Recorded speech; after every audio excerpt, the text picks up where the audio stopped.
Hello, everybody. Welcome to SpeakEasy Conversations. How are you doing, Greg? We're going to have a conversation tonight. But before we get to that, welcome everybody in. Doug, this is a warlock that you gave me last year at Baron Flow, or the year before at Baron Flow, or something like that. That is, that's probably a year and a half old. Yeah, and it doesn't taste like it. It tastes pretty damn good. The pumpkin's still there. Nice little stout going on. Boozy as hell. I'm conflicted sometimes about certain tier. I think you are too. There's no conflict there. This is a good one. What's going on? Shoot. All right, so I just picked this up because it was weird. It is a root beer stout. I don't think I've ever seen a root beer stout before from Warhorse. This is local to upstate New York, Syracuse, I believe. So cheers. I would like to say it smells like the strongest sarsaparilla root beer you've ever had in your life, just smelling it. And Jay has come with jokes. Jay. Mm-hmm.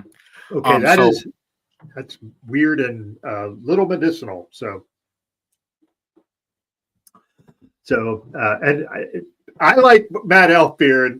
Everybody else calls that medicinal. I think that's medicinal. All right. So we got a good one on tap for y'all tonight. As Jay said, this is going to be one for the books for us. But I wanted to say, Doug, everybody, please, any questions you have or comments, please make them. We may not be able to put them up on the screen immediately, but we will definitely make sure we try to get all the questions for Jeff in as we can. Jeff's only going to be here an hour. So Doug and I have like 600 things to talk to him about. So it's going to be hard to get it all in. But we want to thank everybody for being here, and we want to thank Jeff for being here. So we're going to start off by, in Jeff's own words, talking about why he's here, y'all. Hey, so it's me, Jeff Pearlman. I just want to say today, October 21st, is officially pub day for my 11th book. The hardest book I've ever worked on. Only God Can Judge Me. The Many Lives of Tupac Shakur. I think if you've seen me on TikTok, you know I'm not like an asker. I like telling stories and I like doing everything. I worked my ass off on this book. I have never worked harder on a book. It's 3 years of my life. It's 652 interviews. It was me sitting down with Tupac's cousins, driving to New Orleans to interview his sister Seth, driving or flying to Nebraska to interview his high school girlfriend, who told me if I came out there, she would show me the 150 love letters her mom found under a bed that Tupac had written to her. It's finding the baby who inspired Brenda's Got a Baby and reuniting the baby with the mom who threw the baby down the trash heap. It is finding the first EMT to get to Tupac at Quad Studios, and then the second EMT who was in the ambulance with him. It was finding the police officer who was the first to reach him on a bike after he was shot in Vegas at the corner intersection of Flamingo and Colville. It is hundreds and hundreds of classmates. It is Sam Cassell telling me about sitting with him in math class at Dunbar High School. It is just the hardest book I've ever worked on in my life, ever. And if you have an interest in Tupac, or you have friends who are interested in Tupac, or you just like reading biography, I ask kindly that you consider buying the book wherever you buy books. It was a labor of love. It was hard. It was so fucking hard. It was so insanely hard. I can't overstate how hard it was. There's definitely backlash that I understand about a non-hip hop guy writing a Tupac book. Also, being honest, a white sports writer writing a Tupac book. I'm not crying about it. I'm just saying there were a lot of barriers I had to go through. I sat with the crack dealers in Marin City, the old crack dealers, the old gangbangers in Marine City. I knocked on his door at his old row house in Baltimore. I saw where the rats scurried. I went to every address he lived in New York, every address he lived in New York as a kid. Went to the stoop where he was rapping as a young kid with MC New York spray painted on his jeans. I just put everything I had into this, So this is how I make a living. It's not off of TikTok, it's writing books. And if you would give, only God can judge me. The Many Lives of Tupac Shakur, a chance. You would be helping a guy who loves journalism and loves writing and does this out of passion. And I appreciate it, and thank you. Well, amen to that, Doug. Yeah, how about that? Yeah. So, Doug, without further ado. First of all, here's a book. I just got it today. I was so happy. I wish I would have gotten it earlier so I could actually dive into it. I got it literally 4 hours ago and had to do dinner and prep, so I didn't get a chance to read any of it yet, but I'm super looking forward to that. So as far as the guest, Jeff, he's an author who's reporting just really synonymous with like unvarnished truth and just getting to the bottom of things. He likes to dive into kind of the untold sort of messy stories behind like legends that we think we know, like, somebody like Walter Payton or John Rocker, who he sort of famously kind of had a thing going on there with how Rocker acted in his presence. A little thing. Yeah. Also, he's wrote 10 New York Times bestsellers. Like, he's just a phenomenal writer. Formerly worked for Sports Illustrated. He wrote books that inspired HBO's Winning Time. Like, now he's shifting to this sort of cultural. This is his first non-sports book where he talks about, sort of hopefully a definitive work on Tupac Shakur. So, without, as Greg would say, without further ado, the one and only Jeff Pearlman. Hey, welcome, Jeff. I have to ask. I was watching that video of that guy you posted.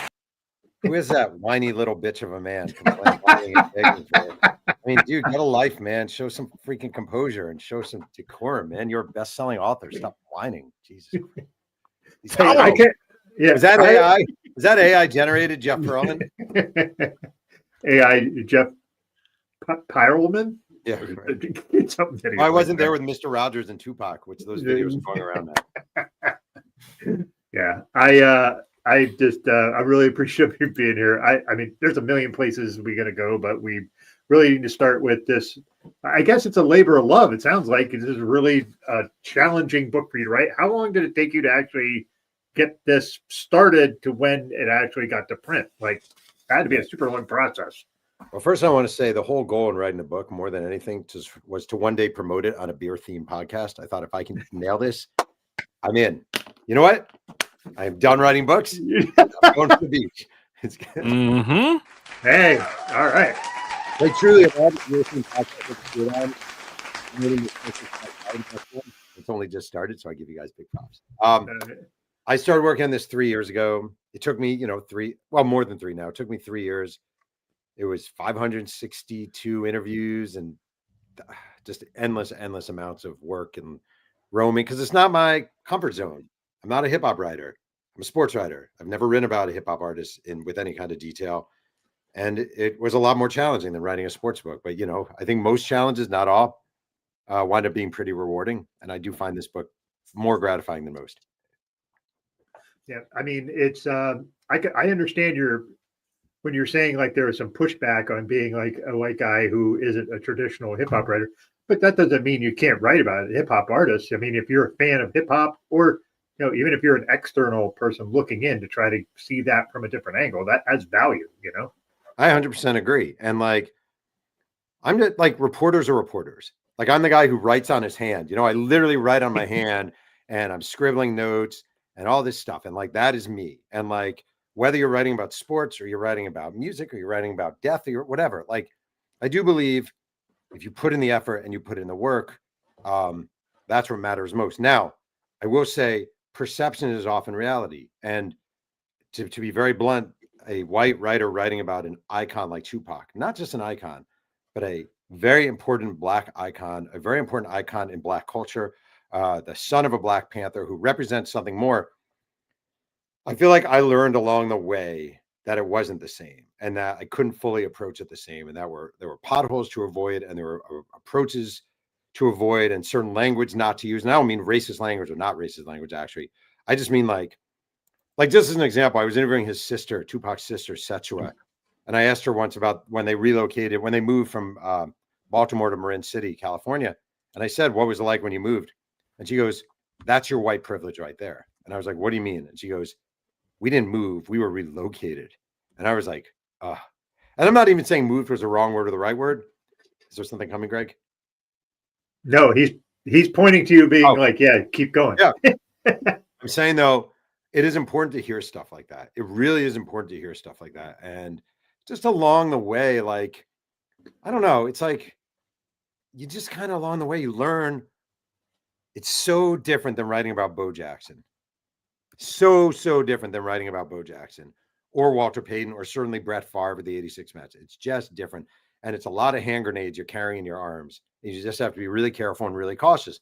And I think some of this book, the problem is, I will say, Tupac fans are pick whoever you want, Taylor Swift or Elvis or whatever, all time. Like, Tupac fans are just as intense. And there are things in this book that are uncomfortable, factually. So you do have this thing where you're a journalist and at the same time you're writing about this icon and there are things that are going to be uncomfortable. But at the end of the day, it's a journalistic pursuit. So it was just hard. There was a lot thrown at it. I'm not whining. It was hard. It was rewarding, but that's it.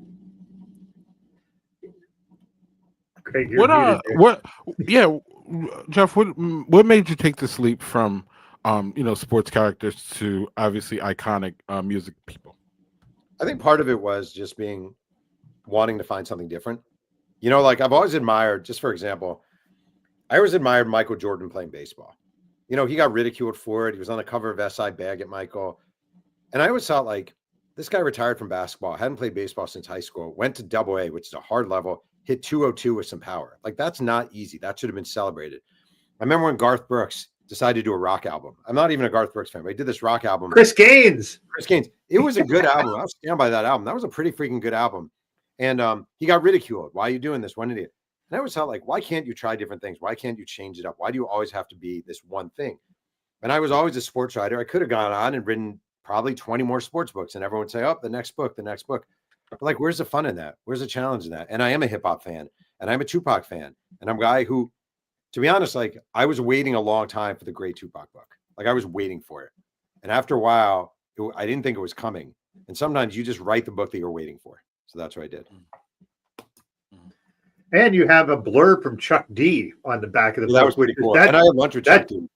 That was like, so basically writing this book, I will say, Greg, I know, hey, writing this book was a lot of like going to hip hop fantasy camp.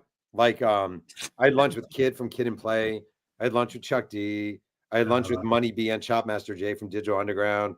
It was just like interviewed Scarface, like Pete Nice from third base, DJ from third base. It was just fun. It was just cool. It was like my childhood. Interview guys from Heavy D and the Boys. And like, it was just cool. Like, it was cool. It was really cool. And honest to God, I will say, I understand there are flaws in this statement maybe, but like my dad who died during the course of me working on this book, and my dad who was my hero and my biggest fan, and I was his biggest fan, he used to say to me all the time when I was a kid just coming up, he would say, what is the one thing people like talking about the most? And the answer is themselves.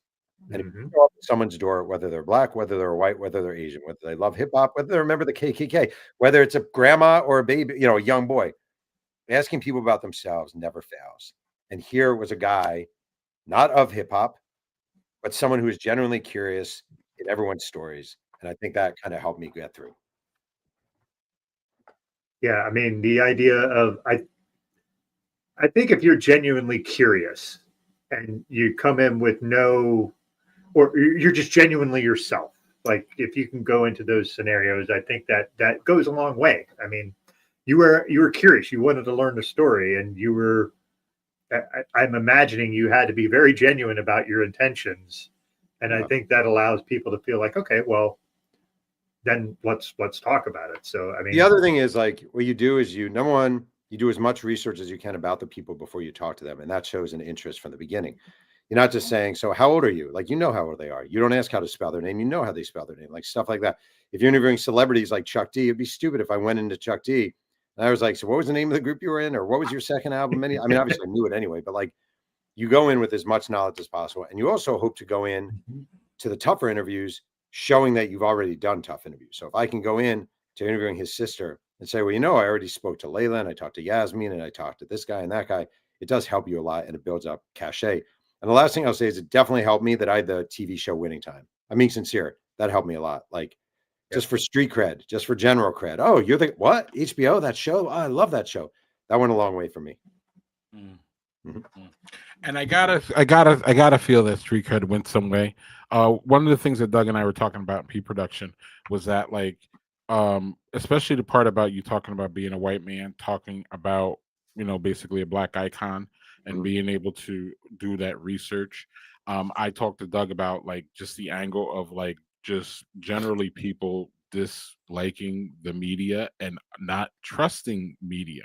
So then when you have that racial angle in there, sometimes it accents it even harder, especially when it's a white man asking black people questions. Correct. We don't want to answer your questions. We're tired of answering your questions. And we're not sure that you have the fucking authority to ask any fucking question of us. So that is going to be a fucking barrier into anything. And that's what I heard when you were talking about how hard it was to the book, was that kind of angle. Greg, if you I don't want to come on your fucking podcast, Greg. We can leave that go. I'm sorry, what you said, Jeff? I said I didn't want to come on your fucking podcast, Greg, but I came. Right, but was there some of that? Did you feel some of that? I think you always probably feel the pushback of being a journalist and people questioning. Really, and what I told Doug is it's really questioning your motives. Like, is this guy trying to tell the true story? Is he really trying to get us to know more about Tupac, or is he just a slam guy? So then it's kind of, so then when you present yourself as, hey, I'm that Lakers guy that talked about the Lakers and we have that show, people are like, damn, that's cool, because I watched that and it was an expose and I felt that the guy was fair, or I felt that, the story was told. You know what I mean, Jeff? So I don't know if you want to comment on it. Yeah. I mean, what's interesting? I feel like, I wrote the John Rocker story way back when in 1999, right? And that kind of labeled me as like, he's the controversial guy. He's a guy who's trying to get people in trouble, right? And like, it wasn't like I was trying to get people in trouble. I just happened to stumble across a racist asshole baseball player who told me all his racist, homophobic, xenophobic thoughts. Like, that's not on me, that's on him. But it gave me a reputation. And then when I wrote, The Bad Guys Won, my first book about the 86 Mets, it was kind of a like fun, gossipy book. Like, it wasn't that serious of a book. It was about the team. Thanks, man. It was about the team. I love that. I love it. Yeah, and the partying and all that stuff. Thank you. 86 Mets were my shit. They're literally still my shit. Go on. Mine too. So, like, I feel like what has happened to me over the years, I hope, is people see that he's a serious journalist, that he has a track record. Like, John Rocker still thinks I'm an asshole, but like, I think if you look at my last books, if you look at my Bo Jackson book, that was not a gossipy book. Like, it was a book about Bo Jackson, and yeah, it was about his personal life too, because you're writing a full biography. But it wasn't Kitty Kelly. Neither was the Shaq Kobe book or this. Like, I just think, yeah, thanks, Steve. I definitely was. I just think over time you get a reputation. And I think when you show people your body of work, which I try to do, it helps. And also, I am honest. I try to be honest, and I try to be upfront. And I try to let people know where I'm coming from. So, yeah, and that's a dying thing in journalism. I think Doug was about to say, or maybe not. No, because I mean, Jeff, you're pretty outspoken about your stances on a lot of different things. So I don't think I'm.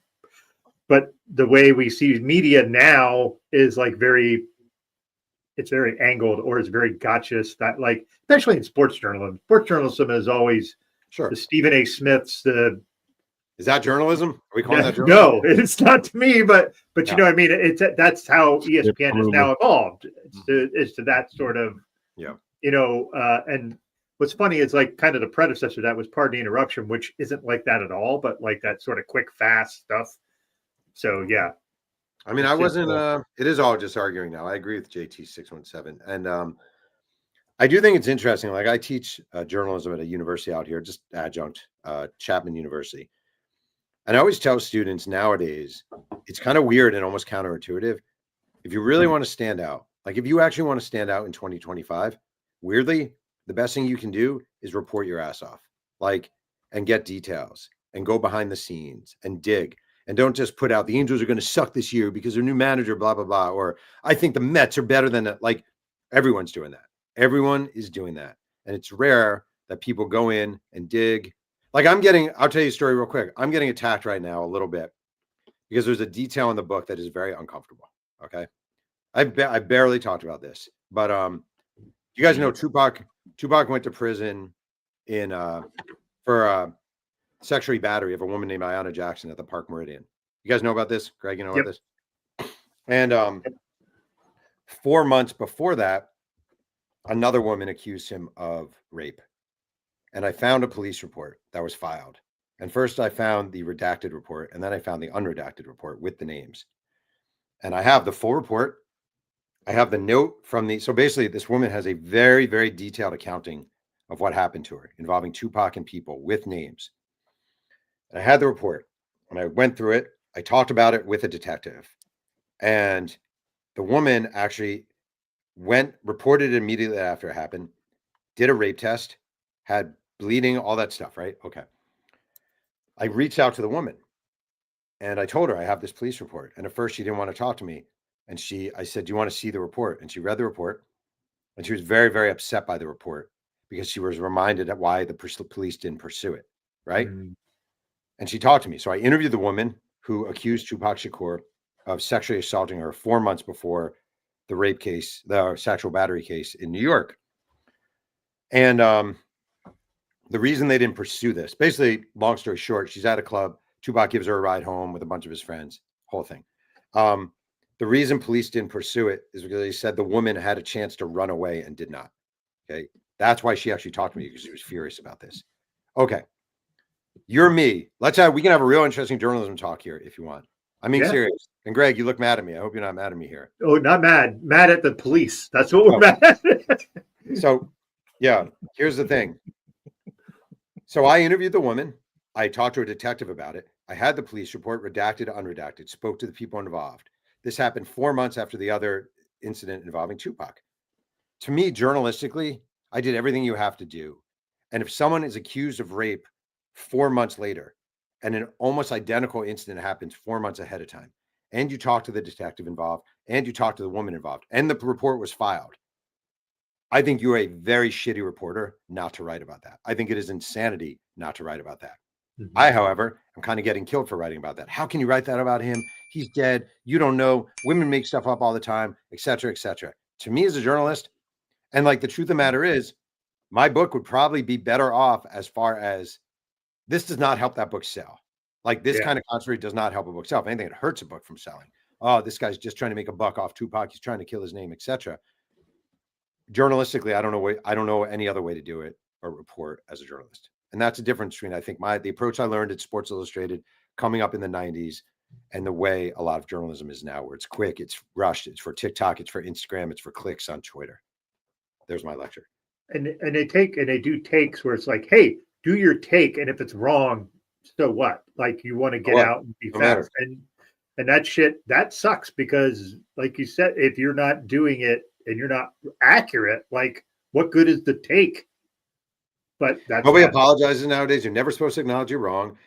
Starts in the White House. Right? Never admit you're wrong. And all the way down, no one ever admits they're wrong. And journalists don't admit they're wrong. And if you're wrong, to me, like just say it. Just acknowledge it. I don't know.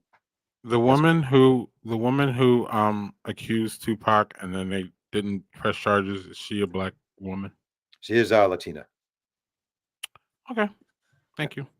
And I understand why you're asking that question. I actually understand. Well, yeah, because brownness personifies the misogyny, in my opinion. Right. Yeah.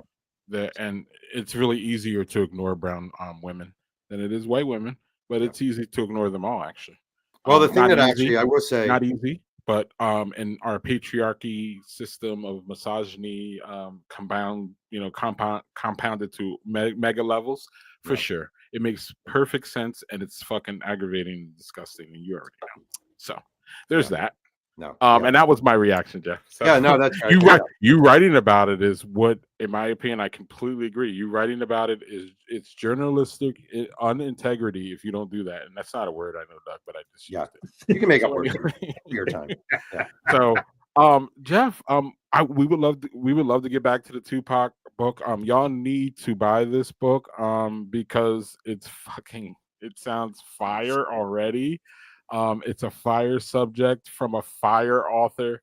Y'all, I mean, his reputation index. speaks for itself. The index is like fucking 9 pages long. Like the index of all the references and everything is like crazy long, which is great. That's how you know that shit's been, really looked into. So look at that little very nice. Yeah. Yep. Sorry, Jeff. And if y'all, if this is what we're talking about here. This is just a sample of just books. Some some you don't. And yeah, y'all should jump out on this Tupac book. Doug is a book head, so he's already ahead of everything. I will eventually add this one too. Hey, can I make a request? You can make a request, and we have some really serious things to get to you with. But one request. Urgently serious. Could you put the covers? Could you put the covers back up real quick, and I'll give you a quick, super breakdown on why the covers are good or terrible. Okay, yeah, let's hear that. Let's go top left. Showtime cover. Michael Cooper is furious with me or mad at me because AC Green is on the cover dribbling the ball, not Michael Cooper. And it should have been Michael Cooper. Also, one of the cheerleaders is Paula Abdul. Interestingly, no way. Yeah, true. Three Ring Circus. The book was done after Kobe passed. However, the publisher asked me if they could change it. It was Shaq Kobe Phil. And because Kobe died, they made it Kobe Shaq Phil. The Bo Jackson cover, someone on Facebook told me it's the worst cover he's ever seen, and he hates it. And I actually love that cover. The Boys Will Be Boys is the worst cover that's ever existed. I don't even know what that is. It's like clip art from like not in the 4th grade in like 1978. It's such a bad cover. I think the Tupac cover is awesome. I love everything. I think the Sweetness cover is awesome. Even though Brett Favre is a piece of shit, I think the Gunslinger cover is awesome. Football for a Buck cover I never liked, but whatever, it's fine. Also wasn't my title for the book. Bad Guys 1 is supposed to look like a newspaper. Kind of grew on me. I didn't like it at first, but it's okay. Clemens is my worst book by far, but the cover is actually kind of sweet. I like the font, although I would have had him as a Red Sox, not a Yankee. And the Bonds cover is very interesting because when I was doing like radio, I remember people couldn't figure out what the title of the book was because they kept thinking Love Me, Hate Me was just San Francisco. Like you'd look at it real quick and not read the title. So they would just say the author of Barry Bonds and the Making of an Anti-Hero. And I'd be like, no. So there's my breakdown of my covers. No charge. No charge. Awesome. All right, great. I can put the Venmo away. Like, thanks. None of us asked for that, but thank you. I just but I love that perspective because I know authors don't get really a chance to pick their covers most of the time. They gave me some good insight on this one. The Tupac one, it was very collaborative, actually. All right. I do love the cover. I think the Sweet cover is great. That is gorgeous. Yeah. Hey, y'all in the comments, y'all make your comments, and before Jeff gets out of here, we will show him what y'all think. The Tupac one is fire. Yeah, Tupac one is so fire. So yeah, we have a pressing issue to get with Jeff. And we actually have a few, but we need to expose Jeff to our one. And I don't think Jeff has all these interviews, and I've seen a couple of them. I don't think we've exposed Jeff to what he's about to. I don't think Jeff's been exposed to what we're about to do here, Jeff. Okay.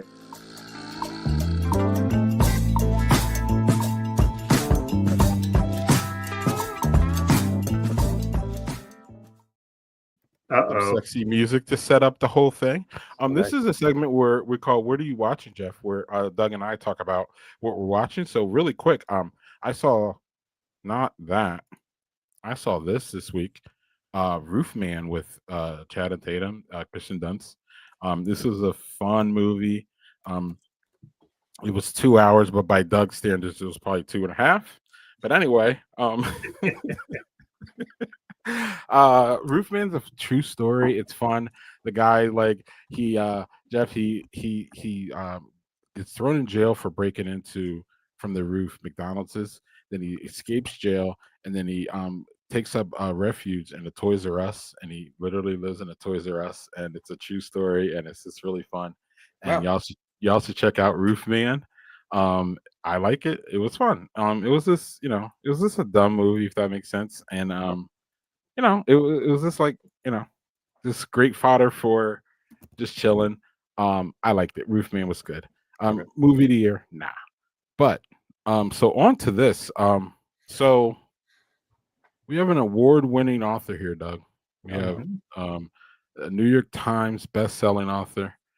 And of all the things that I would think that this guy would participate in, Fuck, I know where this is going. Not that. Not that. not No. that, No. not that.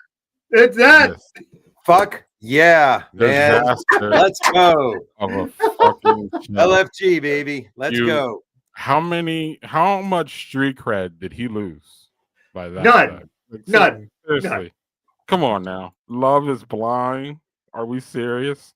Hey, Well- you watched this too, Greg. Don't give me that shit. Listen, I only watched 7 seasons, so fuck you, okay? Y'all did the whole 9. If you haven't seen season 9 of Love is Blind, you're really missing out. Oh, The thing I've really learned is that love isn't blind. I just don't think love is blind. Wait, I did want to say, you guys know the premise of the show, right? oh yeah, we both watched multiple Oh. seasons, so yeah, that's why we're bringing it up. Yeah, was- Jeff, I just said I watched 7 seasons, and All right. that wasn't a lie. There was one guy this season, and he sees his wife, right? And she's kind of heavy, which she's pretty, whatever. I'm just saying she was kind of heavy. And you could just see in that moment it wasn't gonna work. Like you could see his reaction was like, oh, and at one point he says to the camera, I usually date skinnier women, but I'm really attracted to her. And you're like, no, this isn't No, you're happening. not. No, It you're didn't not. happen because love is not blind. And that show is so contrived, but we enjoy it. Yeah, it's Me and the so wife. dumb. Wife. It's so dumb. Reunion episode this Sunday. Let's go. Yeah, yeah. And after, all right, spoilers, everybody. If you haven't watched Love Is Blind, nobody gets married this season. Not a single Nobody. person. Not even All of Sparkle them. Megan. All of them don't. All of them just fucking just don't do it. Ran? Yeah. They ran from the altar and shit? Or was it running from the altar? Was there a couple of Some did. Yeah. them? I love the running from the altar. That's my favorite. We didn't have any of that. We did have, and I have to agree with you, Jeff. You did this you did a couple of videos on one guy named Edmund, and Edmund is this He's broken. broken guy, just like he was brought up in a foster care system, like a real abandonment issues. The partner that he chooses, she's a social worker, so she should really understand that shit's not good what you're doing to him. Yep. And that guy, he's just this, like you said, he was like this like newborn sheep walking into this show and just like, yeah, the alternative. Oh, Daniel. So yeah, I totally agree. Like, I think what you said, that was like malpractice that they threw that guy in the middle of that freaking blender. But yeah. Also, I just want to acknowledge for the record, I know Love is Blind is trash. It's something my wife and I watched. To be honest with you, I did recently see the One Battle After Another. Do you guys see it? Which I loved. Both of us saw it. Yeah, Loved really it. good. Yeah. You know that movie's done crap at the box office. Yeah. It's crazy. Greg was a bigger fan of that movie than I was. It was great. Yeah, it was great. It was well done. Yeah, Very it was smooth. great. Very cool. Yeah, we I talked would, about it. Yeah, go on. I'm sorry, Jeff. no, I was going to say, what is your opinion of the Sean Penn character? Loved it. Loved it. Academy Award to me. I swear. I know people are I like, agree. no. Oh, that was great. He was fantastic in Great that. actor. He was so uncomfortably real Yeah. that and it was so believable, Jeff. It was so believable. I love the movie. I told Doug before, the thing I liked least about it was that I go to movies now, Jeff, to escape the impending doom of life in America, and I was faced with that with that movie. So I will say one thing I disagree with you. Like, I was troubled about the direction of America, but then he tore down the East Wing of the White House, and I realized like everything's going to be okay.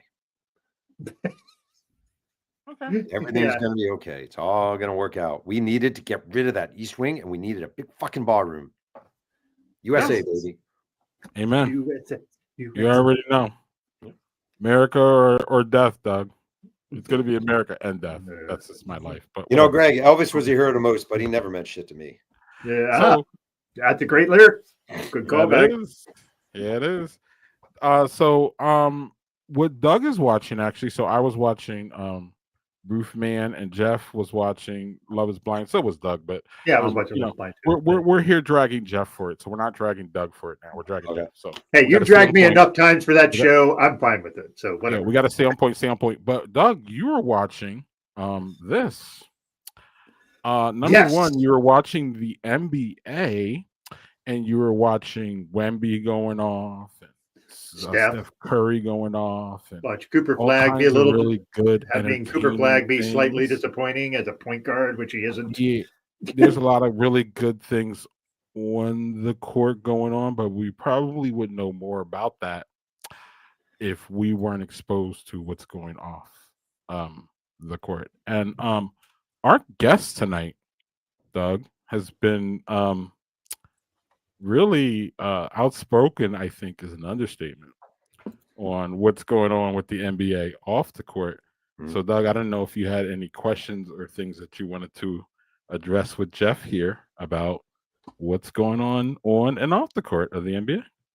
Well, first, I would like to just say on the court, the product starting out was freaking great out of the gate. I watched that Spurs Dallas game. Wemby in 29 minutes had 40 freaking points. Just like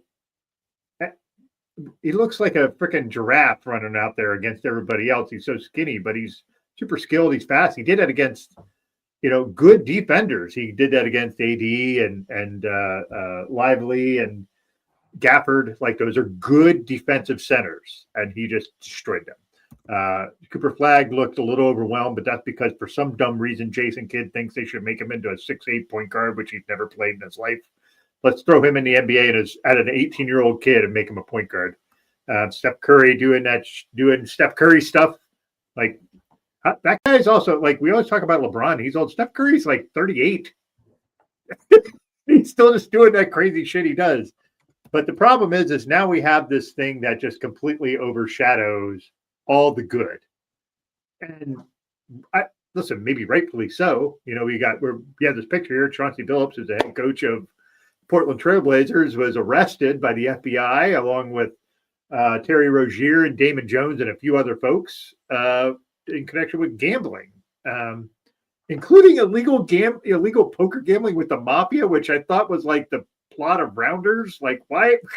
What's going on with this? So you made some very interesting video choices on this particular topic. I'd like you to say your what you think of this, and then I have some stuff to talk about after that, if I could.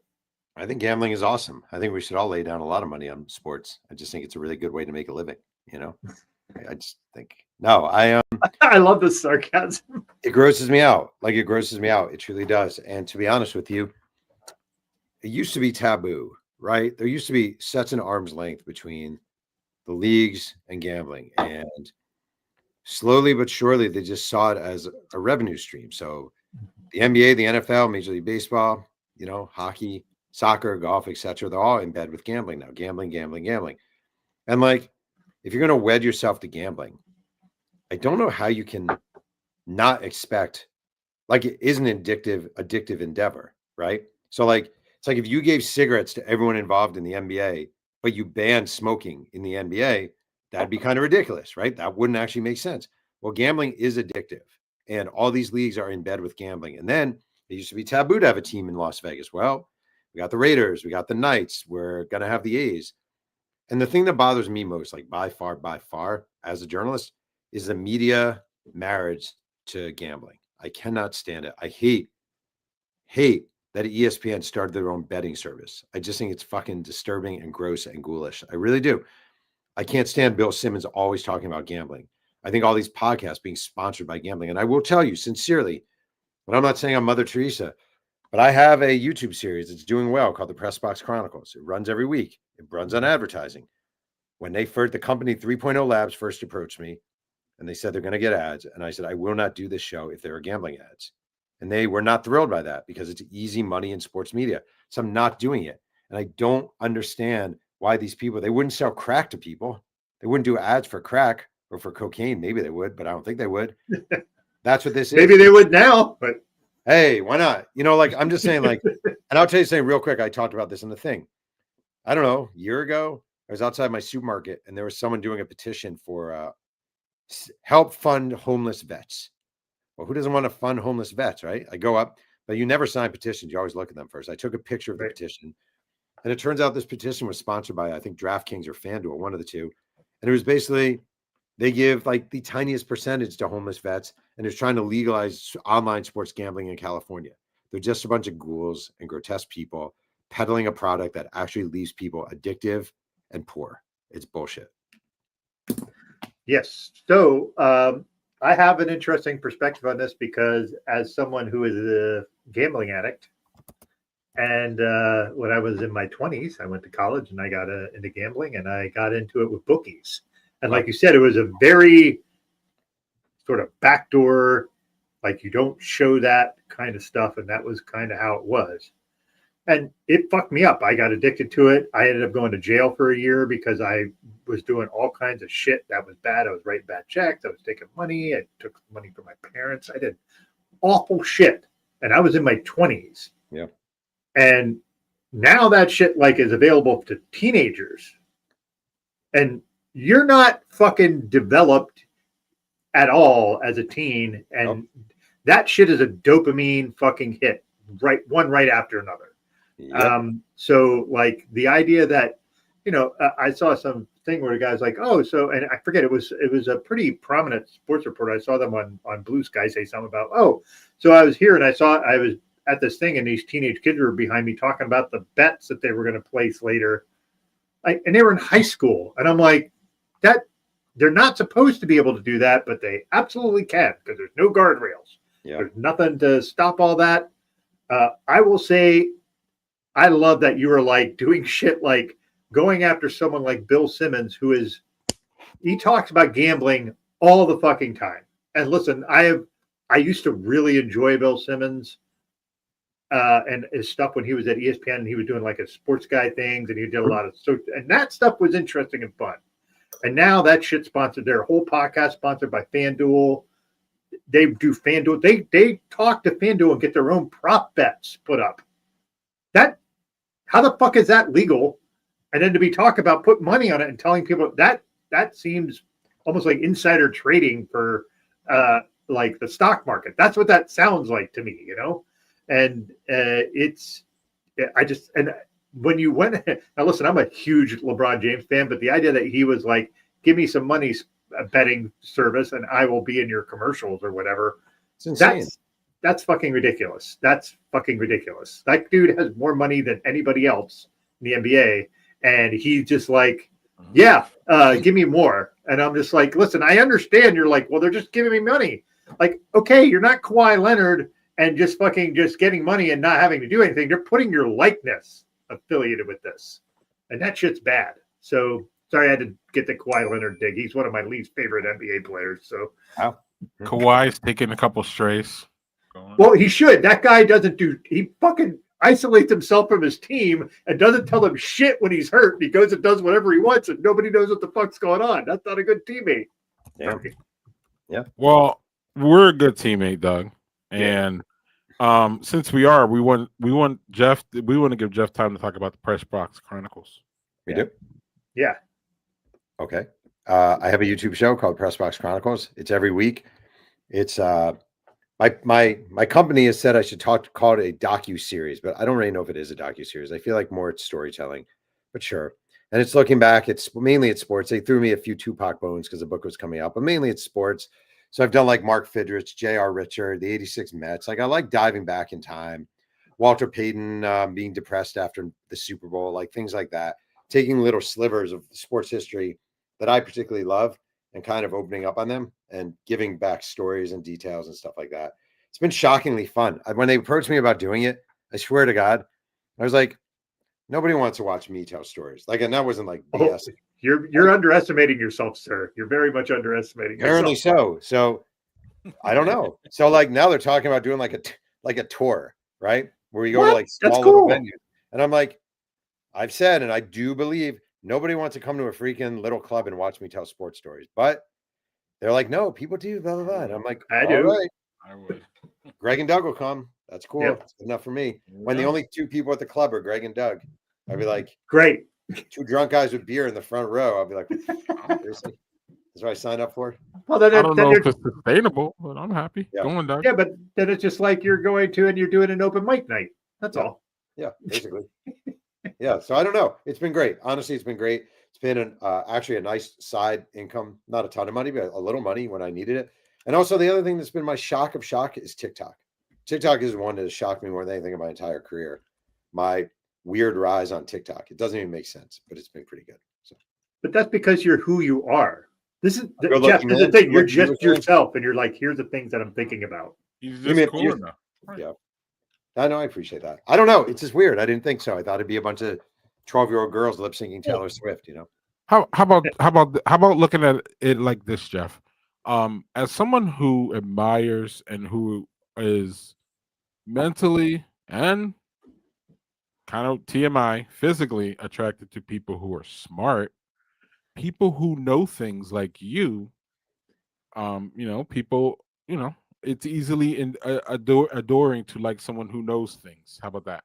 So, Well, like, Hey, Greg, I just um, want to say, Greg, if you're hitting on me, it's a yes. And thank you.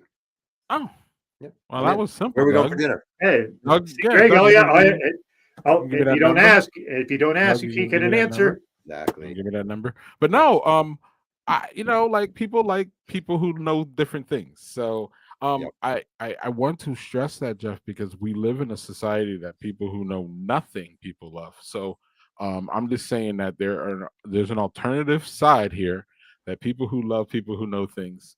And just because the things are sports things, again, these things are, I think people sometimes just blow off sports as like kind of dumb and not but a lot of people are affected by sports. And a lot of people look at these people not in the best way, like look at them as icons and people that they want to mirror. And that's generally, for the most part, not great because some of these people are just not nice humans. Sure. So, Doug, that's my segue to Jeff's going to be leaving us soon. So, you and I have probably one question to ask a man who could be asked 200. So, Doug, I will put the pressure on you. Oh, you got to ask drop it on one me. right Thanks. now. Yeah. All right. Outside of the John Rocker experience, Yep. what was the most uncomfortable you've been in an interview or whatever? Oh, easy answer. I was working on Three Ring Circus, the Shaq Kobe book. And I went to interview J.R. Ryder, former Lakers. And all I had I forgot he was with the Lakers. Yeah. Yeah, for a year, number 7. And all I had was an address. I didn't have a phone number. And it was in Arizona. I was going to Arizona for some reason. So I knocked on his door. I got there way too early. I don't quite know what I was saying. It was like 9:30 in the morning. I was like, that's probably okay. And J.R. Ryder was a notorious, tough guy to deal with in the NBA. Once threatened to shoot a guy, all that stuff, whatever. But like smart, just tough. So I knock on the door. I'm nervous as hell. I have a copy of my USFL book in my hand, almost as like a business card. And a kid answers. And he's like, hey. And I'm like, hey, I'm looking for, is J.R. Ryder here? He goes, hold on. And he closes the door. Woman comes to the door. She's like, can I help you? I'm like, oh, hey, my name's Jeff. I'm a writer. I don't know. I'm looking for J.R. Ryder. Hold on 1 second. Closes the door. I hear like some yelling behind the door. Like, who's it? I don't know. Who's it? I'm like, oh, no. Door opens. There's J.R. Ryder. I haven't seen J.R. Ryder since he retired in the NBA. I mean, I never seen him in person, but physically. He's a big guy. He's like, who are you? And he's behind his screen door. I'm like, hey, my name's Jeff Pearlman. So I'm a writer and I couldn't find your phone number, but I'm working on a Shaq Kobe book and blah, blah, blah. And he goes, nah, man. Nah. Are you fucking kidding me? Are you fucking kidding me? Nah, bro. You just drive here? And you knock on my door? Are you fucking kidding me? What are you And he comes out. He's like, bruh, are you fucking kidding me? What is that book you got? I go, it's a book I wrote about the USFL. He goes, is that the old Trump League? I'm like, yeah. Bro, you cannot come up to someone. So you wrote that book? I'm like, yeah. He's like, what are you working on? Doing a book about the Shaq Kobe Lakers. You were on that team one year. Bro, you cannot come up like this. But that was a fun year. But bro, seriously, bro, what the fuck? And he ended up giving me 2 hours on the phone. He couldn't do it that day, but he gave me his number and we spoke for 2 hours. So That is phenomenal. thug life. All right, Greg, your turn, dude. What do you got, Greg? So Doug, I don't know. Of all the things, Doug, we could talk about, I couldn't not ask a question about this. So the infamous 1999 interview with John Rocker. Wow. I remember that vividly. And I believe it's a landmark moment in sports journalism. With the personal and professional fallout, what does that story, looking back, reveal about where we were then as opposed to now? Like, I think, aren't we? What do you feel in that area? That is a really interesting question and a good way of putting it. Like, it's funny because people would say to me when they bring it up, they'd be like, "Can you imagine if that happened now?" Right? And they mean like it would blow up with social media. I think it's the opposite. I think it's the opposite. I think if it happened now, it would last for about 8 seconds. He didn't say anything in that article that Donald Trump hasn't alluded to or said, or half the people in that cabinet. Also, we have the attention span of gnats right now. We truly do. And something comes and it's gone. That's the one thing when you go viral for something. Like I had a friend who recently went viral for kind of a negative thing and he was really upset. And I was like, the good news is nothing lasts. Nothing goes beyond a day and a half in this country anymore, ever. So I actually think back then it blew up because we lived in this different media ecosystem where there were questions and follow-up questions and reporters, and you do a story about Macon, Georgia, where he's from, and you dig into him and his history, and he has to meet with Hank Aaron and meet with the commissioner, and he has to he has training, and it's just like sensitivity training, all this stuff, and it's this whole elongated story. Now it'd be a second of time. It would be a second of time. And John Rocker right now, and this is not a coincidence, he returned to Twitter maybe a year and a half ago. He has a huge number of followers, and his number one stance he takes, and I'm not saying this bullshit, Michelle Obama is really a man with a penis. He believes that, for real. That's his number one stance. Michelle Obama, and he hates immigrants, and he bashes everyone. And the good news about that is after the story came out, he kept saying, I misquoted him, I misunderstood him, that's not what he meant. Bro, taking me out of context. Nobody's done a better job. Nobody has done a better job of supporting my reporting. So, yeah. Hey, Greg, should we launch the comments and questions we have before Jeff has to take off? Yeah, what you got, Doug? Oh, well, you're going to leave it out on me. I see how it is. All right. No, I got it. Maybe this is kind of redundant. What's the most shocking thing you've learned through your research and interviews? Could be anything, I guess. I mean, I'll go recent. I will say, all right, this is kind of a shocking find. Tupac was shot at Quad Studios in New York City when he blamed Biggie later on for shooting him. And he was shot in the lobby, and it was 3 times: hand, head, balls. And there were always these rumors, like, did he shoot himself? Like, that was a rumor for a long time. Did Tupac shoot himself in the balls? In fact, he went to Rikers Island initially before going to Clinton, and the female guards there who did not like him would make fun of him and call him like one pack because he shot himself in the balls. So there was always this thing. And I read one article way, way, way back that named the first EMT to get to Tupac, but he was never quoted. And I tracked him down, and he's long retired. And he's like, it's funny you called me because, like, I've thought about this. He didn't even know who Tupac was at the time, but it wound up being a big thing. And he said, he told me basically, he gets up the elevator, there's Tupac. Tupac tells him, I got shot in the balls. And the thing this guy always remembered is he had a gun, and there was no entrance pathway between his pants or his underwear. Meaning the only way he could have shot himself was if the gun was actually beneath his waist belt, his underwear band. And he said, for years, he's known Tupac shot himself in the balls, but no one had ever called to ask him about it. And that was like a pretty good that's why you call everyone, it's not an indictment of Tupac. It was like some guy's holding him up. He has a gun. He slips. I mean, Plaxico Burress, a lot of guys have done that. That's exactly what I was thinking of with Plaxico Burress. But I thought it was a cool detail. Is it the most shocking all time? No, but it was it's why you make the extra call. Always make the extra call. Anyway, there's an answer. Sorry, Greg. Yeah, it's okay. This one too. You've talked about this, but the real baby, So I would like to just say that JT is a gigantic hip hop fan. So this Right. is like thing that like, so yeah. That's cool. I did find the real baby from Brenda's Got a Baby. I probably don't have time to tell the whole story, but I've told on Yeah. 17 different shows. But I can tell you it's been incredibly rewarding. It reunited him with his mother, the mother who was 12 years old, raped by a cousin, threw him down the trash heap. And it's all because of a genealogist I work with named Michelle Sully, who's just a wizard. I did not find them. She did. It was my idea. She found them. It's one of the best finds in my journalism career. Yeah. So a couple other things. This is about your. So JHG is a graphic artist. Okay. So he's saying about cover design. He really enjoyed that. So Thank you, that's sir. great. Appreciate that. This he said. So Steve said Tupac's the best cover. Sweetness is second. Like I love the Sweetness cover. I think that's gorgeous. But I won't sleep on the Favre one. The Favre one is actually pretty good.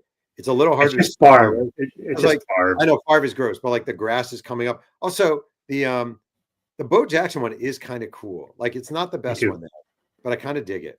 But what's interesting is that particular cover reminds me a bit more of like sort of a late 90s, early 2000s kind of cover. Mm-hmm. Like, but that's what makes it kind of cool. So I dig that cowboy one is ridiculous. I've hated that. They did a different one for the paperback. I mean, that is, let's get 3 pictures, plop them down, and spread the word. I don't even know what the hell. Jeff says that real journalism is now indie and on blogs and podcasts, which you're kind of bearing that out. I mean, there is still great journalism being done at New York Times, Wall Street Journal. There are still some great journalists at the Washington Post, local newspapers scrapping and clawing to make it, but it's hard, man. It's hard. Yeah. Another thing, in case you're not saying it's wrong or right, that was when you were saying about reporting on the Tupac stuff, just like you were just saying this is what I'm reporting. So yeah, right on time there. So this is just like he's right. You just make really great, honest commentary on TikTok. So please go follow him there, and you will not be disappointed. I'm probably the smartest man on the planet, and that helps me. Mm-hmm. You're definitely smarter than some of the people in the Washington D.C. area. So, yeah, man, no kidding. Jesus Christ, it's bad. We don't have time to get into that because I would love to delve into all that with you, but maybe another time. I'd like to really pick your brain on that stuff. Yeah, it's cool. I know you have to get going, Jeff, but Greg, do you have anything? No. I want to thank Jeff. I would love for him. We would love for him to return, and we could address many other things. And check up on Love Is Blind is really the thing that we got to make sure. We need a whole Love Is Blind episode. Let's do it. Love is blind. I mean, love is not blind. It's not blind. Yeah, and we haven't had enough time to food shame you, so we'll do that the next time, Jeff. If you, but we want to wish you luck with the book. Only God can judge me. Not the book. I don't know why it keeps doing that to me. Doug. Thanks. No, I didn't. I don't want to see your face. Where's the book? Yeah, Doug, where's the book? Right. Sorry, man. Jesus, man. We don't want to see your face. Come on, man. We already know that. How about this? Is better? Much better. Yeah, there we go. There we go. All right, Jeff. There we go. All right. Thank you guys for having me on. Very much appreciated. Any final words? Final words is Hakuna Matata. And that actually means no worries. It's for the rest of my days. It's your problem-free philosophy. So Hakuna Matata. All right. Cheers, Jeff. Take care of yourself. Take it easy and keep punching them, Jeff. Keep punching. I'll do my best. I'll see you guys. All right. Bye. Man, that could have gone for probably like 3 hours. I swear to God. Yeah. Also, I opened a second beer. Actually, I want to retrace my steps because that first beer was so bad. I just took 2 sips of drinking it. So I actually switched up and had this instead. I did 10 barrel aged palate cleanser. It was much better. That beer was fucking terrible. And wow. Warhorse usually makes very good beer. Wow. That is not a good beer. It is medicinal as shit. Wow. But I will say this was the second thing I pulled it from my cellar. What? So this is 4 years old. It's a Willet Bourbon Barrel Aged Gonzo Imperial Porter. This is absolutely deliciously tasty in my Giant Jones glass with my Giant Jones shirt. So, cheers. Me. Styling with the Giant Jones. Mm-hmm. Actually, Doug, I need to go get something. I need to go get a beer. Do that. Yeah, folks, I have been working that angle to get Jeff on for several months. It's been busy because he's writing a book and he's got a podcast, and like I am so excited to be able to read that book because, like I said, Tupac was a bit of an enigma for me. Like I liked his music, obviously. I'm just interested to read and see that, like, he took so much care and decided, I'm going to go and I'm going to interview everybody and I'm going to figure out what's what. And so that is fantastic. I really can't wait to start reading that. I'll probably be doing that this weekend between me getting our garden ready for next year, because now it's turned that shit down because it's late fall. What'd you open there, Greg? Yeah, well, Jeff was an A+ guest. That was amazing. Yeah. All of our guests, for the most part, are A+ guests. We won't get into the ones that weren't, but none of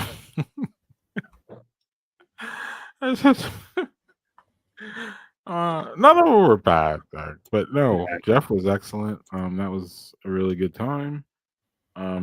He exceeded expectations here. Did a lot of research on him, so I'm celebrating with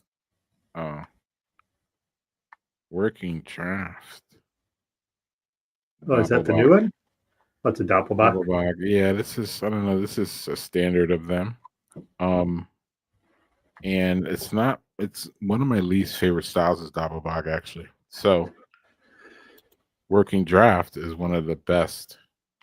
You hear it here first. Wisconsin breweries. It's one of the best. This is. I declare. So yeah. Although this is a great comment. If he had time, he would have been joined by Zach. Imagine Zach jumping in with Jeff Pearlman.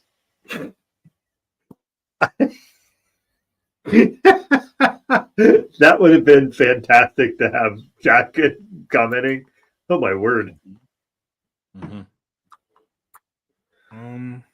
I'm kind of knocked back by this one. Damn. I like Doppelbachs. They're not a style that gets made a lot, but I really like it. Yes, I've had the regular 1050 and the barrel aged in the past few weeks. So yes, I found them. So.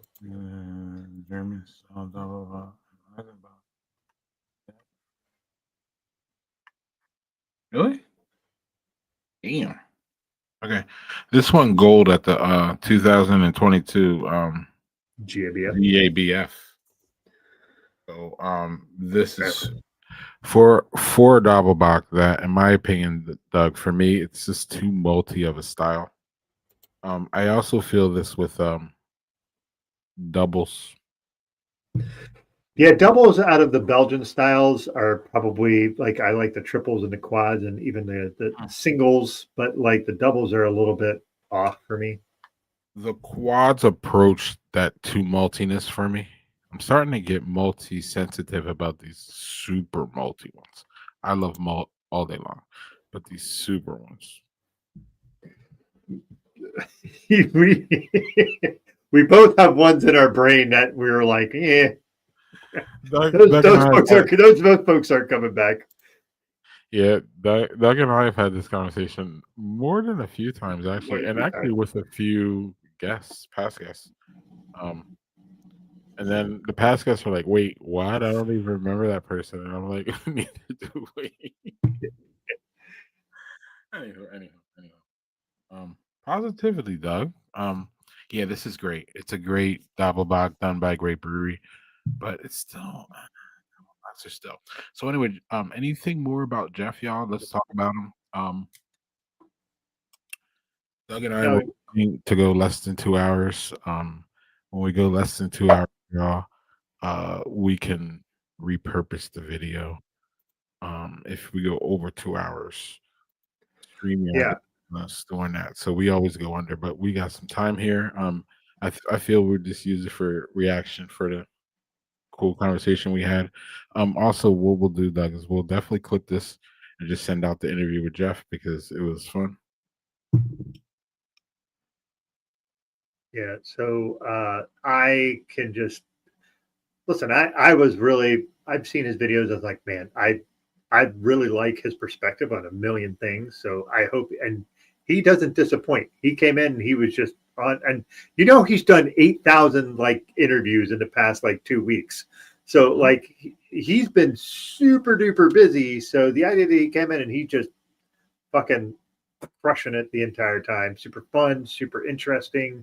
The guy's a storyteller, and that's the thing is like we need more storytellers, like we really do, and he's one of them. And you know, what I really wanted to talk to him about was he had a book called Football for a Buck, which was about the USFL, and just his stories about like all that shit that went on in the USFL are just like holy fuck, what the fuck was going on back in the fucking 80s and 90s? Jesus. So yeah, and I didn't get to my 86 Mets, which as I told you, like was one of the most impactful single season teams ever in my life, actually.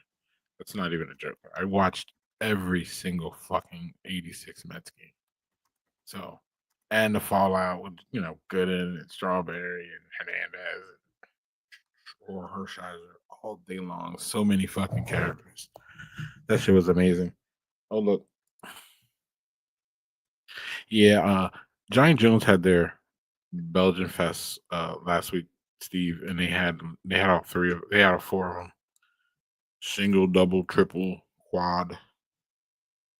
And it was funny. Jessica said, "This is the first time I actually liked the triple that I made." We were like, "Damn, lady, wow." she made triples. It wasn't like she didn't make triples before, so that's No, she made yeah. But she's like, this is the first time that it's like to my standards. I was like, damn, okay. Also, this is the best comment. Fucking Bostonians. We don't need to talk about the 86 World Series. You guys won fucking goddamn a bunch of World Series after 2004. Quit complaining. You guys have won fucking 4 World Series in the past 20 years. We'll make sure we do that next time for sure now, Doug. Yeah. Yeah. Oh, man. This fucking... I wasn't not gonna think that it wasn't gonna be okay, but this little Willet bourbon aged Gonzo Porter is fucking goddamn delicious. So much better than that stupid root beer fucking stout. That was goddamn. That makes me angry. That was so bad. I bought a 4-pack of that. I bought a 4-pack of that. I have 3 beers of that. I got a fucking flush. So that was easily the worst beer you've ever had on a Speakeasy. I can say that. Actually, I can say that. Was that the worst beer you ever had on Brothers and Brews? Though? Probably yes, because there's been. I think there's only 2 beers on the show in the history that I poured and didn't finish, or were like a couple sips in, like nope, and I cannot remember the other 2. There's only been like 3 for me. Yeah. 3, and I was just like, that fucking sucks. I took a drink and I'm like, well, maybe I'm just wrong. And I took another drink. I'm like, no, that's bad. And I just fucking said it right there. It's a fucking full glass of beer. Not drinking the rest of that shit. That shit's getting dumped. No thanks. Drain pour. Yeah, there's only been like 3 drain pours. And then I think we've been less diplomatic about things as we've gone on here. Yeah, not my root beer. Listen, I drink root beer because it has no caffeine. I love root beer. Hey, I am one of the co-hosts. I can bitch about Boston sports all day long if I like. How about that? Y'all have won so many goddamn titles this century, like, and then you're bitching that you're not winning the title every time. Like, Jesus Christ, like. Take it easy. You guys are freaking, you're title town right now. So shush. Come on, man. Bleh. Are you done, Doug? No, because I'm going to be mad at Boston for the end of eternity. So. Oh, I can't even see the comments. Y'all are crazy.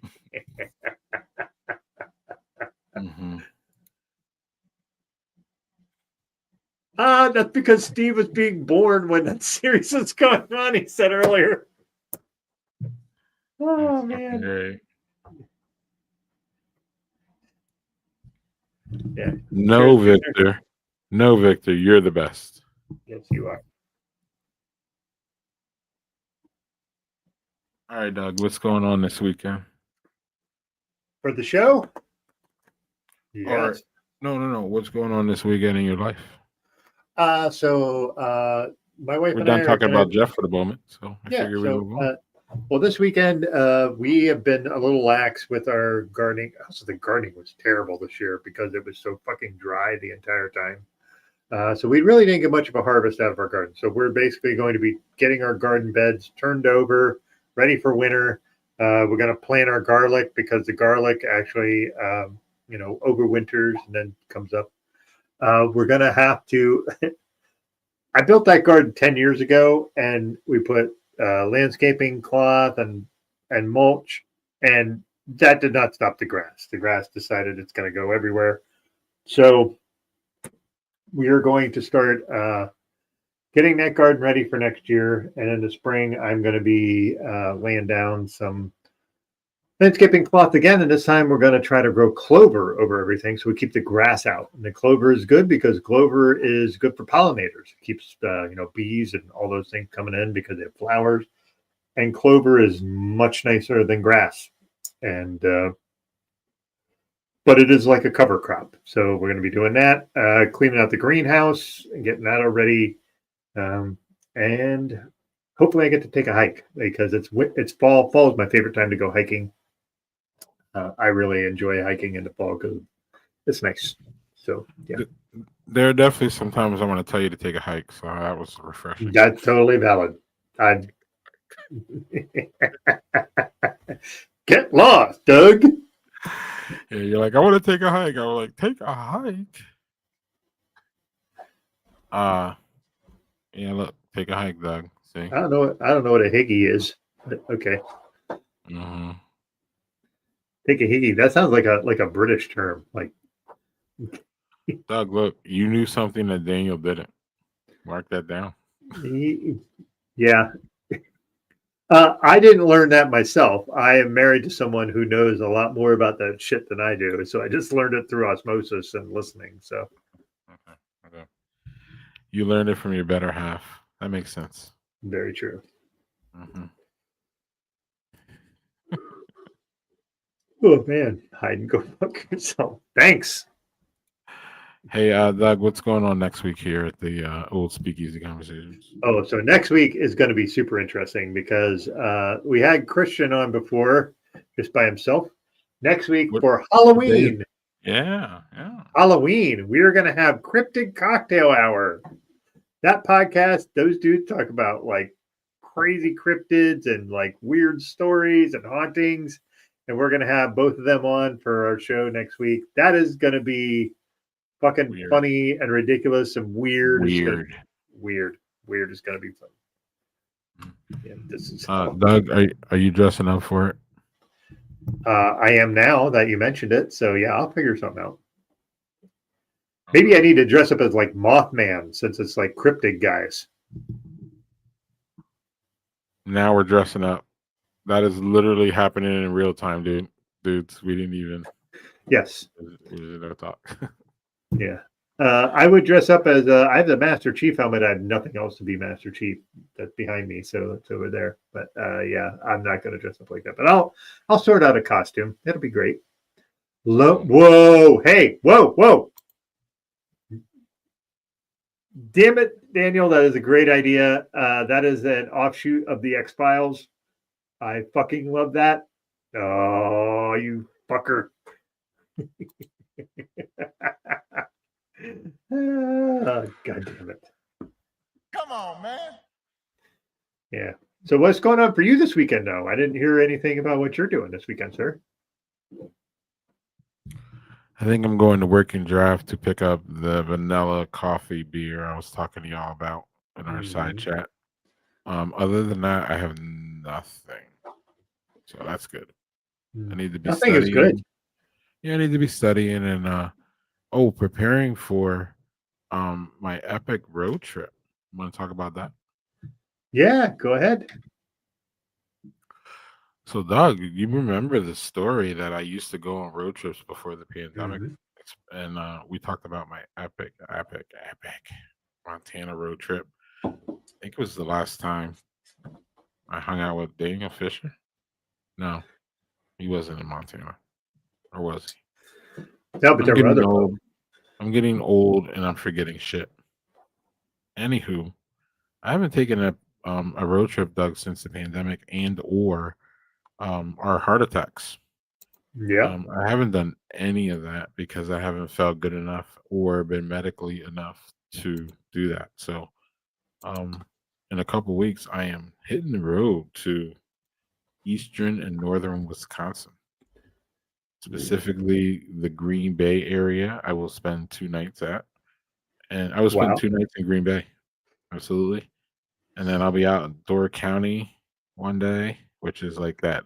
When y'all see Wisconsin on the map, I should bring it up. It's that wing part that sticks out into Lake Michigan. It's one of the most touristy, beautiful places in Wisconsin. They have a couple breweries there that I'm gonna hit up, and then I'm gonna head back to Green Bay and hit up a bunch there, and then I'm going to go back to Appleton, which is for y'all not to know, it's one of our starting to be one of our craft beer hubs here. We have a bunch of bangers there, including one of my favorites ever, McFleshman's. I screamed and hollered about them. Also, yeah, y'all saw Bobby a couple weeks ago when Joe and I took over the stream when Doug was away, and Bobby Fleshman from McFleshman's. So yeah, Appleton's excellent. So I'll be there one night, and then I'll be appearing on the McFleshman's podcast, Doug. So Oh, I'm really. nice. We will be talking about Badger Beer Report and all kinds of other things. So that'll be fun. So yeah, man. And then the next morning, I'm doing another, doing a little trip finding more. So I don't know. I might hit like 15 breweries or something, Doug. Hey, are you anywhere near Landon? Or is he like in a different part? Sorry, Landon is western Wisconsin, like closer to like the Twin I thought it Cities. was I thought it was Eau Claire or something like. Yeah, that's what it is. But that's like 40 minutes to the Twin Cities, so it's closer to. Oh, okay. So I was thinking that was closer to Green Bay. That's Yeah, what I was thinking. Green Bay Okay. is on the other side of Wisconsin, literally. You know what I mean? Green Bay is eastern. Yeah. So I won't come unfortunately close to Landon this trip. But yeah, so that's going on. And then later in the month, I'm going on a trip with the homebrew club that puts on the Great Taste of the Midwest. We're doing a 3 day jaunt up to the UP of Michigan, JHG. Damn. JHG, are you still here? Now he's getting ready to go to bed because he's got a bike ride in the morning. So Oh, I wonder if he's still here because JHG, I'm going to the UP of Michigan for the first time ever in my whole life. So that's interesting, Doug, because you know what the UP of Michigan is, right? yeah, part of It's the the mitten. part, it's the part that's not attached to the mitten, though. Oh, okay. You know what I mean? But it's attached to Wisconsin, so it literally should be Wisconsin. And I don't know what the fuck these people are doing, but whatever. All right. Anyway, Well, that'll be fun, though. That'll be fun. that's gonna be interesting. Yeah. I've never trekked up that way, but Doug, I'm pretty sure that way is weirdly blue. Yes. Strangely, yes. It's It's super rural, but it's blue. It's the American people are wild. I just For don't sure. know what to say. Wild is definitely one word for it. So anyway, I'm doing that too, Doug. So I'm getting a little bit of northern Wisconsin breweries in me. That's gonna be fun. Me trying to catch up to Joel. Oh, Joel and I talk every day. So Yeah, well, you're not catching up to him. No offense. oh, you mean you mean catching up to I will in Wisconsin. I won't anywhere else. That guy's still cranking out breweries. I don't know. He's been to like how many this year? It's like Yeah. We need to talk to him about joining us on our thing that we're both going to together next year. oh, yeah, but Joel's gonna have to, he might go, but he might also just do every single brewery in New Orleans or something, and then like He might be like, "Fuck you guys, I'm going to go over here." That would be very, very much him. So yeah, no, that's what literally would happen. He's like, yeah, I'll see y'all. Yeah. And I'm maybe, like, maybe I'll see you. I'm going to go over 20, here. 20 breweries later, he'll be like, yo, what's up? Let's chill. He's all like, I did see Joel though for the first time. I actually saw Joel when he had too much to drink. We talked about this. Yeah, Spicy Joel was Spicy Joel. I don't know. Like Spicy Joel was wild actually, because even with us most of the part, Joel's, what's the word? Yeah. So to April's point, we are going to be going to Barrels on the Bayou. Oh yeah. Yes, and that will be in April. Pretty graphic. And April will be there too. As will my wife, who is not someone who is mostly a person who is too many people for the beer festivals, but she is like, I'm going because it's New Orleans. And NOLA is a great city to go to. So if you guys are thinking about going, you absolutely should. I mean, I know it's not cheap, but if you can afford it, it's worth it. Doug, what is your itinerary for this weekend? Me? Yeah, when do you plan to come in and leave New Orleans, or have you talked about that? We haven't sorted that out yet. I did get the VIP ticket. You got a different version of a ticket, which is fine because the VIP ticket I got thinking, there'll be the brunch on Sunday. That's actually I like that wrapping up of it, but there's not going to be a brunch there. So I don't know exactly when we're coming in. I would like to come in early so that we can kind of fuck around the city, go eat at really good places to eat, because the food in New Orleans is just goddamn amazing. I am so much looking forward to that.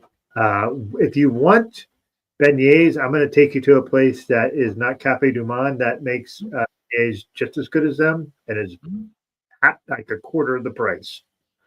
And that is perfect. Is that the one with the flight of beignets? Yes. Okay, thank you. I'll be ready for that. Yeah, we're taking April with us too. So yes, because you're going with us to all these places to eat. So generally, what I think about the no brunch is this, and the reason is because it's just the last gathering for us as people. I don't give a flying fuck about the food. It could just be like the lowest level eggs and pancakes. I don't even give a fuck. I seriously don't. It's just that it's a gathering of everybody before it's we a leave. folks. Like that's what it is. So it's about the vibe and the people more than it is about the food. Now, if the food is good, like it's been a couple times, great. But I don't care.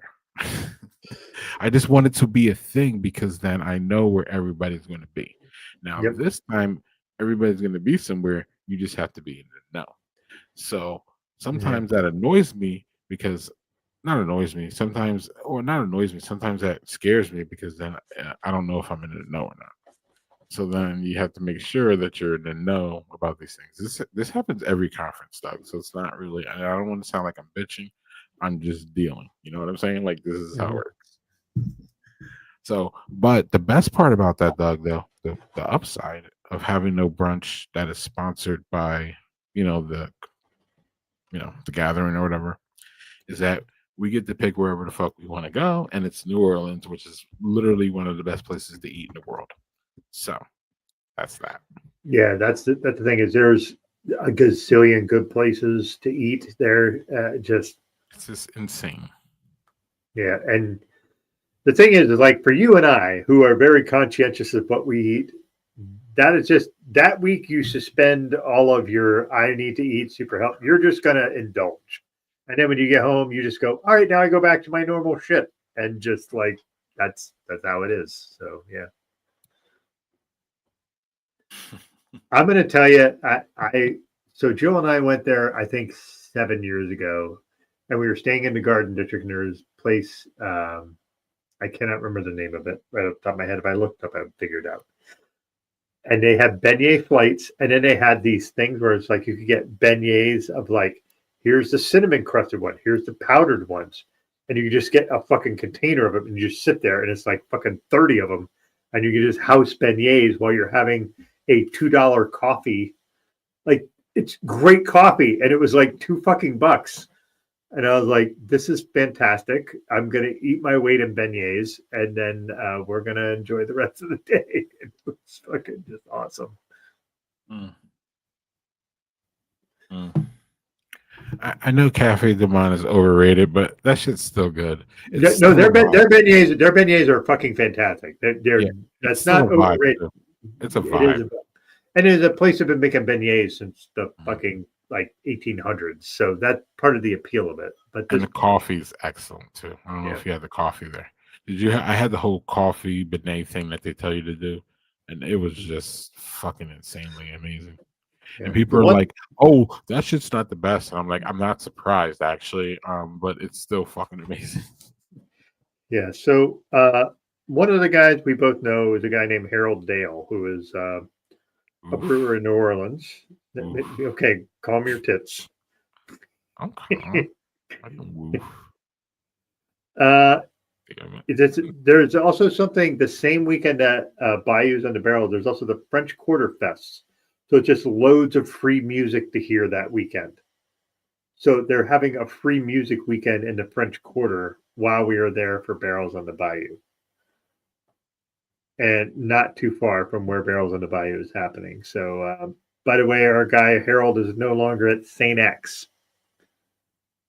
He's going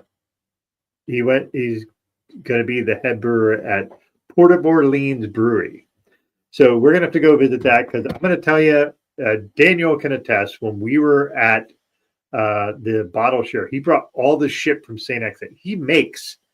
He's the only brewer there at St. X. I don't know what the fuck they're going to do because he is the brewer. And he made some awesome fucking beers. And I was just like, fuck, I need to go to your brewery.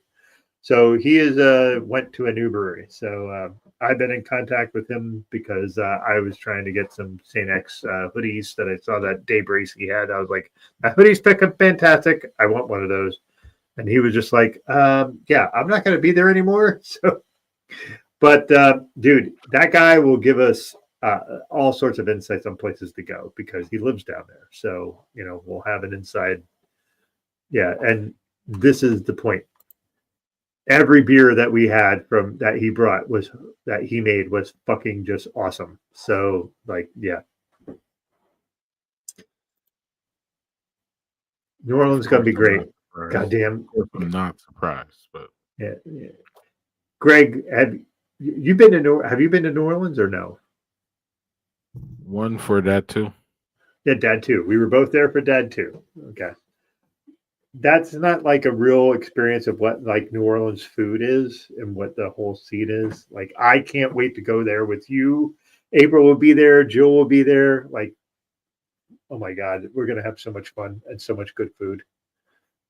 Yeah, I think I was in New Orleans twice, but I'm getting too old. I was either there extended time because I went to breweries like 3 days one time. Yeah. So I've toured it a little bit. Especially the breweries, I know them pretty well, or I used to. So I don't know, Doug. I'm gonna stay a day or two later or something because I'm gonna go to some breweries, and I don't know. Yeah, we haven't. Joe and I haven't discussed it. So yeah, we have to figure out when we're getting in and when we're coming back. So it's probably cheaper to come back on like a Tuesday than it is on a Sunday. So. Right. Yep, that's what I'm doing. Now the question is, when do I come in? Thursday or Friday or something like that? It may be Friday. Yeah. Well, like I said, I'm gonna figure out like when we're going to go, because our point is we have a 15-year-old Boston Terrier that I need to have my parents watch, which means I have to fly out of Philly. So I have to figure out when the flights are and what works best. So Philly as opposed to. well, the thing is, my parents live about an hour north of Harrisburg, and the Harrisburg flights are crazy expensive, but Philly is not, and Philly is an hour and 15 minutes away from Harrisburg. So you're just better off driving the extra hour and 15 minutes. So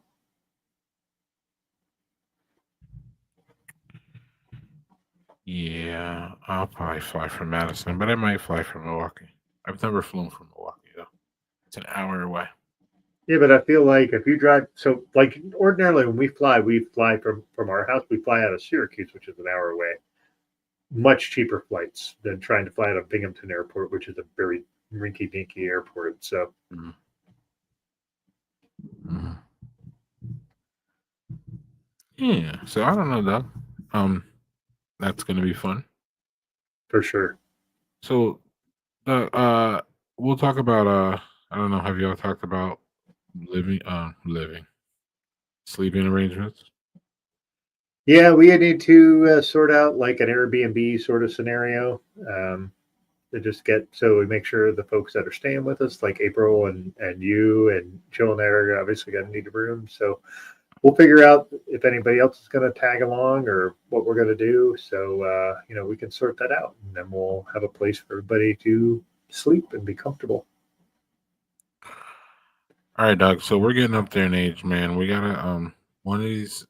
Didn't we talk about this, or are you still interested in I need to get over to fucking goofy ass Germany for Oktoberfest one of these years. Germany, you say? Oktoberfest, yeah, Yeah. specifically Oktoberfest. My goal is actually not Oktoberfest. My goal is to go to Belgian breweries.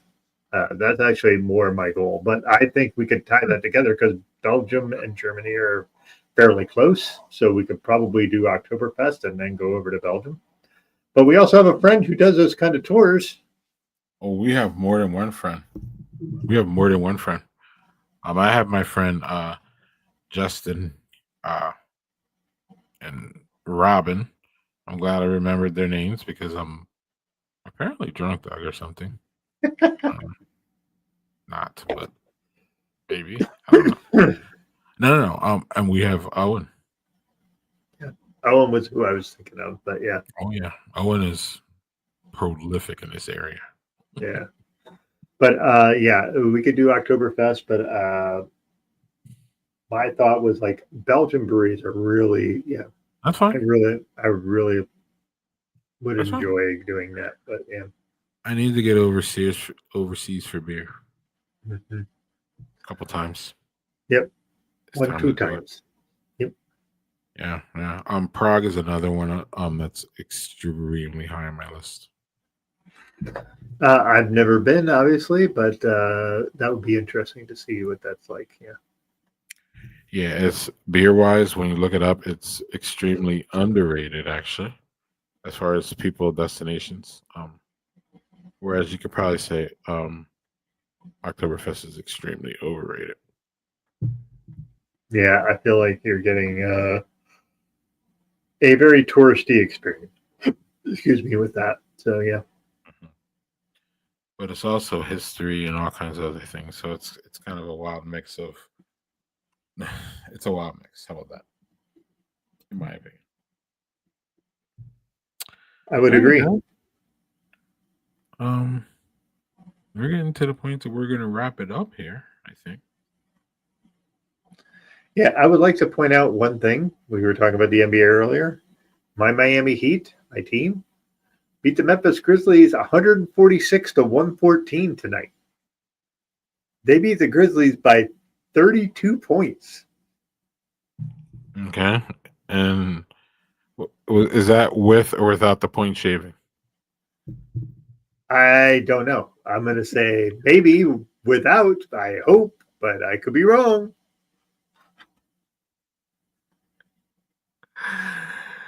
Also, the idea we were talking about the coach of the Portland Trailblazers getting arrested for gambling allegations, and he's still coaching them somehow.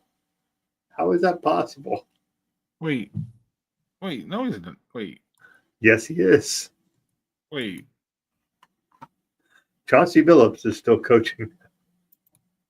Coaching what? He's coaching right now.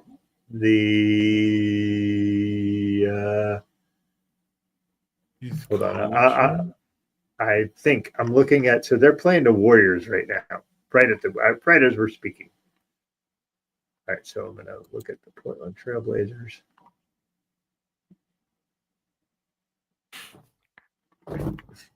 Yeah, he's still coaching them. How the fuck is he still coaching them?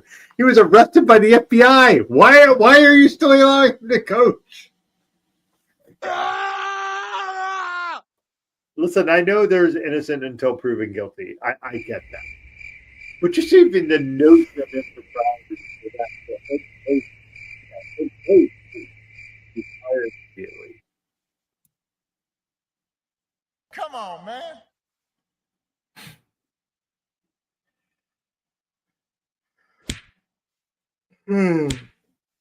Ay. All right. I don't. I don't know what to say about that.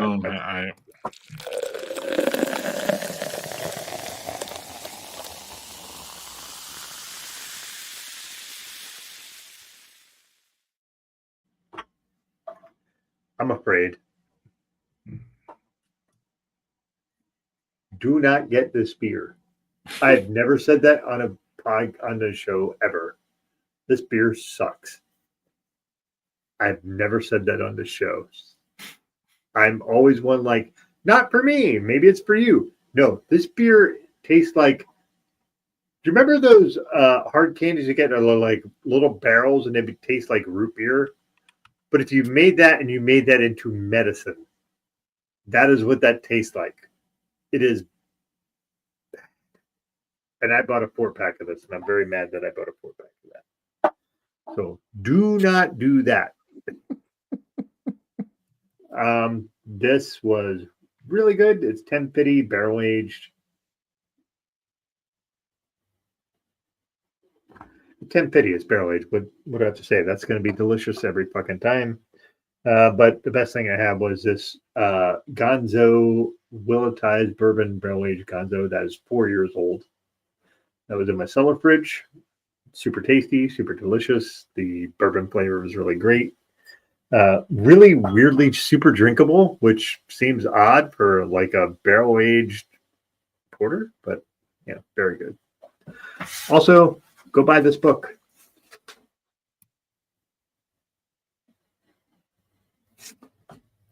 We didn't even get to the Janet Jackson part. Oh, I know. It's Janet, Miss Jackson, if you're nasty. Yep. Nasty bogus. Whoa. Daniel, you might be a genius. Maybe I can salvage it by doing that. Maybe. Wait, why are we going to waste the whiskey? That'd be a fair point. That might be a fair point. Maybe we get some cheap, shitty whiskey, and maybe that's what I'm going to do. But anyway. It better not be high end. You know what I'm saying? Don't do the high end. Don't do that. There we go. Here we are. Fuck, here we are. No Warlock, baby. Yeah.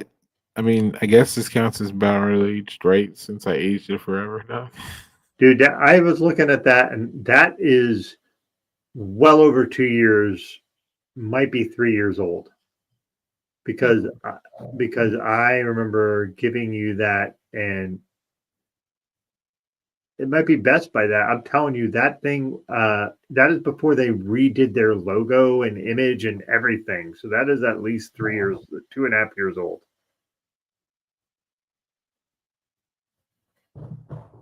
The shit was really good. I'm glad you enjoyed it. I'm just saying, I know that is older than drink it by this date. Yeah, it was like, yeah, and the pumpkin was still kind of there, but not profound. It wasn't overly sweet. It was still stout there. It was nice. And again, I got a complicated relationship with Southern Tier because a lot of the shit is so sweet. I probably caught diabetes from drinking that shit. So, respectfully. as respectful as I can be, which is probably not respectful. Doug, we're being really nasty to the breweries tonight. I think we need to repent and go to a brewery this weekend or something. Dude, I might do that. But like the problem is my brewery list where I live is very small now. So That's sad. Mine isn't, fortunately, because I have this. and that was good. You said you liked the Doppelbock, which you said is one of your least favorite styles. Thank you, Doug, for taking my review. You just nailed it. Actually, you said everything I needed to say. Actually, I'm not even joking or being sarcastic. It was great. It was a Doppelbock from one of the better breweries in Wisconsin for sure. Especially small. They're not Working Draft is not going to compete with New Glarus and Lakefront. We know this. That's fine. But for like the breweries that they compete with, which is small, they're one of the best. Mm-hmm. Shout out to Clint. All right, Doug. Do we wrap this up, or you have anything more to say, or does Doug have one last question like he always does? Nope. I'm just gonna say, please join in next week because you're gonna have. We had fun this week because Jeff's a fucking great guest. We're gonna have great guests next week because having Christian and his podcast partner talking about cryptids and weird shit, and it's gonna be fucking great. Just double back to doppelganger. Blah, blah, blah. These people next week, man, they traffic in a lot of weirdness. Like, I'm not saying I don't think they're weird per se. I think what they traffic in is weird. Yeah, So I was listening to a podcast of theirs where they basically were like, "We're going to talk about flat earthers," and I'm like, "Oh shit!" And they're like, "These people are fucking idiots." They're just going through the whole podcast, just fucking dropping bombs on how dumb they are. It was fucking great. Mm-hmm. It is easy prey, though. I'm not going to call out our boys, but that was an easy prey from. But they also do stuff like, here's this weird cryptid in this weird part of the country, and they just do a lot of fun stuff. So it'll be right. But specifically, those flat Earth people are just so fucking ignorant. Like, there's really no other response to that than being like, ugh. These people are like, well, I guess it all has most semblance of bullshit. Doug. I know. Yeah. I got you. Just be ready for some really silly shit next week. So, Doug, what's going on with the cold bar, real quick, if you don't mind? Yeah, so next month we are going to be doing Going Clear. We're going to talk about the Scientology folks. We've been a little hesitant to talk about them because those motherfuckers are very litigious and like to sue people. But we're going to delve in and see what the fuck happens. And in my opinion, dangerous. Yes, both. They're litigious and dangerous, but we're going to see what we can do. There. Y'all. Okay. Copar is evolving, y'all. It's fun to see it. And yeah, so lastly, y'all, no, that's evolving. We'll talk about that. This story is never going away. Literally never does. It's here forever, actually. So I would like to point out that the weird shit with Chauncey Billups being involved was he was the guy bringing in doofuses for the mafia poker games. That was his big thing. I'm going to bring in dopes that are going to lose money to these poker games that the mafia is running. The mafia. They're still running games. That's wild, isn't it? Isn't that wild, though? Like, in 2025, they're still running games, though. Yeah. This isn't some Sopranos bullshit. No, but it is. But it is some Sopranos bullshit. That is literally the Sopranos bullshit. Literally. You're pointing the wrong way, but that's okay. No, I'm pointing. Really... No, for me, that looks like you're pointing away from me, but that's okay. There we go. That is some Sopranos bullshit that they're doing. That is some nonsense that they're doing. So, welcome to the Chumps Casino.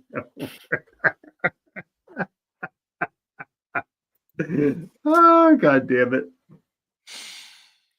And Gilbert Arenas, that shit's funny too, Doug. He said he's gonna snitch on them, and then you just see what he put out yesterday. Like, he's just a fuck. He's a troll. He's a fucking troll. He's a troll who got arrested for pulling a gun on a fucking goddamn fellow player in his locker room when he was playing. Who takes that guy seriously? Like, seriously, who takes him seriously? He fucking pulled a gun on a fucking fellow teammate in a locker room, in an NBA locker room. Like, you're a fucking doofus. Get the fuck out of here. I mean, he's literally the only person in the world, dog, that after gets arrested by the FBI says literally, quote, "I'm gonna snitch," end quote. Like, no one ever says that. Like, people snitch, yes, but people don't go on record and scream, "I'm gonna snitch" the first time. Like, the dude's just not right, in my opinion, and Doug's opinion. And we are protected by the Second Amendment of the United, or is it the first? I forget. First. Thank First you. Amendment. Oh, the second one we don't care about either. No. So anyway. Yeah, we care about it. We just we want people to be smart, and they're not. So anyway. So then we don't care about it. Anyway, no. Fair. See y'all. We're all loose after this, the end of this one. We were all like, we were prepared as much as we've ever been for this one, y'all. Yeah, because goddamn, we had a short window to talk to our guest. Right. And we're like, let's make the most. And then after that, we're like, all right, let's go. Okay, let's go. And now I'm not even gonna say goodbye before I hit goodbye because I just feel so discombobulated after all that. It was a great guest. Thanks for getting that, Joe. Cheers. Joe. Thanks for getting that person, Doug. That was fantastic. Yes, and so we'll ending this wonderful stream. Yeah. Cheers everybody.